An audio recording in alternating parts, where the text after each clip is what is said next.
3000 രൂപയിൽ താഴെയുള്ള ഒരു neat looking metal build watch ഞാൻ കാണിച്ചു തരാം. MTP സീരീസിലെ അണ്ടർ റേറ്റഡ് വാച്ചുകൾ ഒന്നാണെന്ന് നിസ്സംശയം പറയാം. MTP1183E ഇതാണ് ആ വാച്ച്. എന്താണ് ഇതിൽ ഞാൻ കണ്ട ഗുണങ്ങൾ എന്ന് ആദ്യം പറയാം. ഹായ് കൂട്ടുകാരെ, എല്ലാവർക്കും ടെക്ലോട്ടാപ്പിയുടെ അടുത്ത വീഡിയോയിലേക്ക് സ്വാഗതം. ഈ വാച്ചിലേക്ക് ആദ്യം ആകർഷിച്ച വിഷയം ഇതിന്റെ ലുക്കും ഫിനിഷും ആണ്.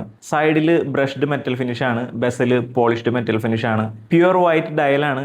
ഇതിന് 3 വേരിയൻസ് ഉണ്ട്. നമ്മളിപ്പോൾ കാണുന്നത് MTP1183E-7A ആണ്. ഇതിന്റെ 7B ഉണ്ട്. അതിൽ ലെറ്റേഴ്സ് എല്ലാം വ്യക്തമായിട്ട് എഴുതിയിട്ടുണ്ട്. ഒരു ഫീൽഡ് വാച്ച് ലുക്കാണ്. പിന്നെ അതിന്റെ മെറ്റൽ സ്ട്രാപ്പും ഉണ്ട്. അതിന് മാത്രം വില കൂടുതലാണ്, 3495 രൂപ. പക്ഷേ ഈ മൂന്നിലും വെച്ച് നോക്കുമ്പോൾ എനിക്ക് ഇഷ്ടമായത് ഈ വാച്ച് തന്നെയാണ്. അവർ ഇൻഡസസ് ഇതിന് കുറച്ചുകൂടി പ്രീമിയം ഫീൽ തരുന്നുണ്ട്. മിനിറ്റും മാർക്ക് ചെയ്തിട്ടുണ്ട്. പിന്നെ ക്രൗൺ ഗാർഡ് നല്ല രസമുണ്ട്.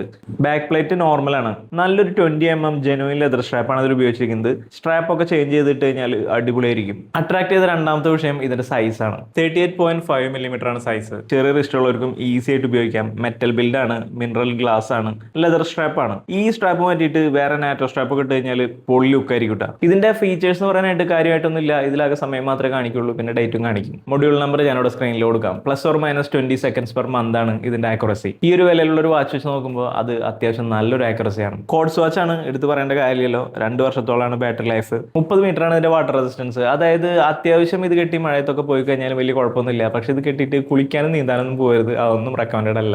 ഈ മോഡൽ മെയ്ഡ് ഇൻ ചൈനയാണ്. ലെതർ സ്ട്രാപ്പ് ഉള്ള 2 മോഡലുകൾക്കും 2795 രൂപയാണ് വില. മെറ്റൽ സ്ട്രാപ്പിന് 3495 രൂപയാണ്. ഈ വാച്ചിന്റെ ഒരു സിമ്പിൾ ലുക്കും ഇതിന്റെ ഫിനിഷും ആണ് എനിക്ക് ഈ വാച്ച് ഇഷ്ടമാവാൻ കാരണം. നോർമൽ കേസിൽ ഇതൊരു ഫോർമൽ വാച്ച് ആയിട്ട് ഉപയോഗിക്കാം. ഒരു കാഷ്വൽ വെയറിന്റെ കൂടെ ഇത് ഈസി ആയിട്ട് ഉപയോഗിക്കാൻ പറ്റും. ഇതിന്റെ കൂടെ ഒരു ബ്ലാക്ക് നാറ്റോ സ്ട്രാപ്പോ അല്ലാന്നുണ്ടെങ്കിൽ ഒരു ഗ്രീൻ കളർ നാറ്റോ സ്ട്രാപ്പോ ഒക്കെ യൂസ് ചെയ്യുന്നത് വെച്ച് കഴിഞ്ഞാൽ സംഭവം വേറെ ലെവലായിരിക്കും. 20mm ആണ് ഇതിന്റെ ലെഗ് വിഡ്ത്ത്. അതുകൊണ്ട് തന്നെ ഇതിന് മാച്ചിങ് ആയിട്ടുള്ള ഒരുപാട് സ്ട്രാപ്സ് അവൈലബിൾ ആയിരിക്കും. കുറച്ചെണ്ണം ഞാനിവിടെ കാണിക്കാം. അതിന്റെ ലിങ്ക് ഞാൻ ഇതിന്റെ താഴെ തന്നെ കൊടുക്കാം. ഇതെല്ലാം തന്നെ ഈ വാച്ചിൽ ഉപയോഗിക്കാൻ പറ്റിയ സ്ട്രാപ്പുകളാണ്. നാറ്റോ സ്ട്രാപ്പുകളും ഉണ്ട്, ആൽപൈൻ ലൂപ്പ് സ്ട്രാപ്പുകളും ഉണ്ട്.